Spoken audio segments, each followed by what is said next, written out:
When I was a kid, I used to look at these little Matchbox cars I had. That was before I'd even heard of Hot Wheels, which probably was around.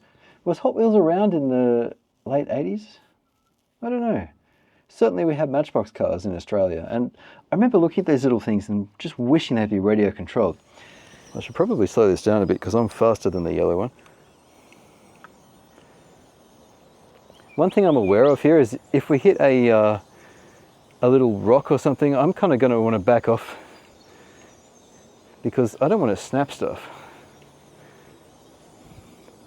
Tell you what though, being this small kind of changes things. Suddenly everything's a massive obstacle. I don't even know if we can get up here. I can, I don't know about the little fella. There you go. Yes, power. He's done it. Tell you what, these actually kind of fit through here. I don't really want to send them in there in case they get stuck because there's going to be no getting them out again. Although we can test the lights, I guess. I feel like we've been doing quite a little bit with small scale stuff recently, but here we go again. They seem to be getting better and better. Do you remember the X43 that I looked at a while ago? That thing was just beautifully made, wonderful lights, but it wasn't cheap. Now these guys are an interesting one to me because it is, I think, for the price of both of these, I think it was roughly what we paid for the X43, I think. That was a 143 scale. These are 136 scales. These are the Jaibaile, J-A-I-B-A-I-L-E, Jaibaile, whatever they are, 3601 and 3602. We have basically USB charged cars. They've got a USB charger in the bottom of them, full light kit, and then you've just got a radio system, and that's the kit. Now, I've been sitting on these since they came out. That's an interesting design. I've been sitting on these since they came out. I've just got so much to do, and I'm very behind on stuff. There is just so many things here. I know I say it a lot, but I'm trying to catch up. I'm really trying. The radio takes 4 AAA batteries, and we've got trim on the side next to the steering wheel, and on top we've got a speed adjuster, and interestingly, also on top, there's a hazards light. Oh, okay, so, and you've got a light switch that's on and off there. So the power switch is on the back. Now they say on the box and on the manual, don't manually turn these wheels, don't manually spin these things, don't jump off with the throttle pinned. Evidently there are plastic gears throughout here. These are not going to be particularly tough toys. If you're going to make a monster truck like this, Mr. Factory, Mrs. Factory, why would you make it so delicate? Don't know. Everything's made to a price though, and I suppose, look, they've warned us, okay. This is a bit heavier, could be those big wheels. Little cables, and the tiniest little wheel wrench I've ever seen in my life that comes with it, just to tighten the wheels. Now it's plastic, but these are tiny little nuts, so you're unlikely to do any damage. It only came with one. I don't know. These are retail, I paid full price for these, whatever I paid. I bought them as soon as they were released, and I have a suspicion that Mr. Tomley and I are both looking at the same place because he's a lot quicker off the mark with me getting these videos out, but I have, I seem to see his stuff pop up on occasion. I think we shop at the same place. Right, so let's have a look at this. Underneath we've got plastic everything except for a twin vertical plate chassis, which goes the full length of the vehicle. I love that they're hard body. Undo 4 screws and pop the body clips off and you'll have the thing out in your hand. They're just friction shocks. There aren't oil-filled shocks or anything like that. We've got 4-link front and rear, minimal triangulation, and what I mean by triangulation is usually you've got 2 sets of links like that, which give you some articulation of the axle under the chassis, and that's when people say you need good triangulation. It's to minimize the thing being able to do that. This has very little in the way of that, but they're very wide links, and because of the size of the thing and the limitation of the friction shocks, which will act as extension limits as well, that's probably not an issue. They're also servo on axle, which is not necessarily par for the course for these little tiny things. If you look at some cars, they're quite different. It's not always apparent out the gate what you're looking at here. Now these are locked diffs front and rear, so they're not bead locks, they're not glued. Are there no foams like I thought? No foams. So they're just little tiny things. What about this guy? Yep, all right. So if you want to get serious, more serious with this, Look, you're probably looking at the wrong card. You don't want to go too hard with something like this because they are very little and delicate, but gosh, they're cool. How tough can a little monster truck be if it's covered in warnings that say don't manually turn the wheels and don't this and don't that? It's quite okay and even understandable to have delicate parts when it's this small, but if you're watching this and you're thinking, should I get this for little Billy or little Jen at Christmas time? Well, let me just tell you what the box says. It says age 14 plus, and that'll almost certainly be because this thing is actually quite delicate. Everything's made to a price, and in this case, you're buying a delicate machine. Let's have a little exploration here of what's going on. Ooh, quite fast servo. Now I see a hazard light. That's cool.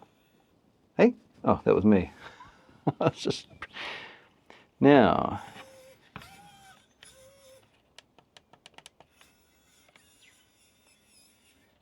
So reverse is lower than forward.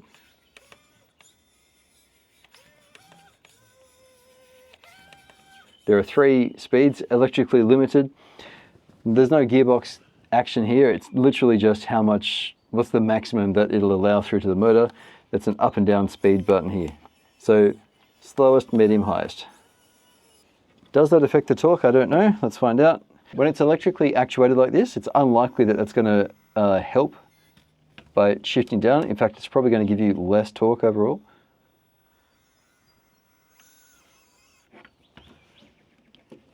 Gosh, I've got some hurting hands at the moment. Yeah, all right. Be careful with this thing on the highest speed, would be my advice. So you have lights on and off. There's a switch for that. Very clunky switch. Look, the radio doesn't feel too bad in the hand. It's got this nice little connector. I mean, look, it's solid enough. There's no dual point, end point, whatever. You do have trim for steering, and that's about it. A very dim power light. There we go. Quite an attractive little thing. Now, because I've got both of them, I've just written the number. It's the 36 series, 3601, 3602. I've just put them on the radio. Let's get this guy on too. I'm interested to see. On. There we go.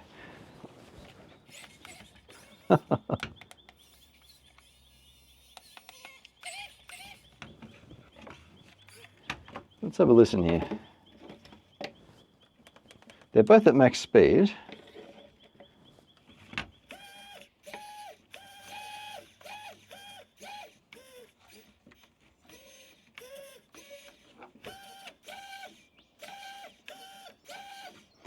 I'd say everything's going to be the same in here.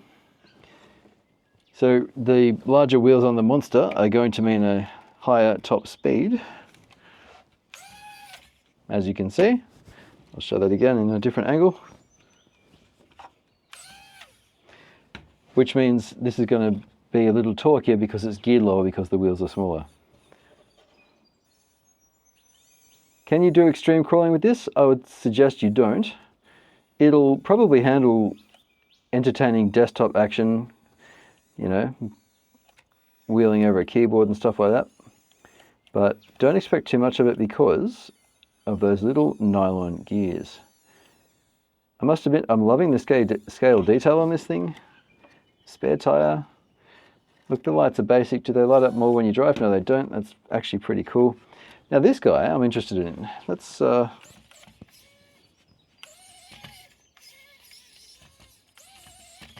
I'd say I've just been a bit risky there. That was probably too rough for this thing. I'd even think I might be better driving it slower, I'm not sure. Quite a lot of steering throw, a servo and axle for both of them. Quite a fast little thing.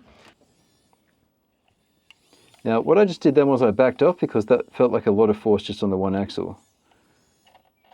It wouldn't surprise me if I'm going to break this thing doing this. I don't really want to break it, but oh, I didn't have the lights on, did I? They're the same lights for both cars, just 2 white, 2 red.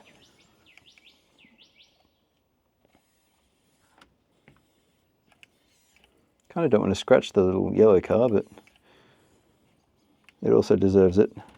There you go, look at that. So we've got a crawler here. That's actually kind of cool. Can we repay the favor? I don't know. That's a bit silly. So the approach angle you see is worse on this because we haven't got the big wheels. Also, I didn't mention this, but the track is obviously a lot, like the track is the width of the wheels, right? The width apart they are. It's obviously bigger on the Monster. There we go. A little bit of throttle to save the day. You probably put hazards on. This is a hazardous drive. The lights actually look a bit brighter when the hazards are on. If you just want one, and you think you want to crawl, I'd suggest the monster truck's the way to go. However, I'm talking about ability, and there's something more substantial about a little scale model like the Jeep looking thing here, in that you just wouldn't expect it to be as capable, and obviously it's not. It's very stable being so wide as it is. See if you can come back up on the moss and come back around. I'll, yeah, cool. You wait there for me. I'm going to need to airlift mine. I'm going to bring mine around too, and we'll get a little family portrait. We've got plenty more things to drive. We've got some little construction things to look at too, which is why people should subscribe. The one thing I would caution you about is being careful with the gearing and the steering. The servo you'll be able to replace if you break it.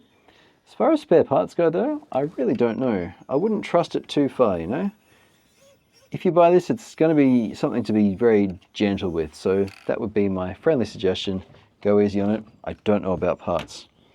I'll put a link in the description to where you can get it. Again, I bought this retail. This is not a sponsored video. If you've got something out of it all the same, please throw me a like. I'd really appreciate that. Thank you for watching, and I'll catch you next time right here on RC-TNT. Cheers.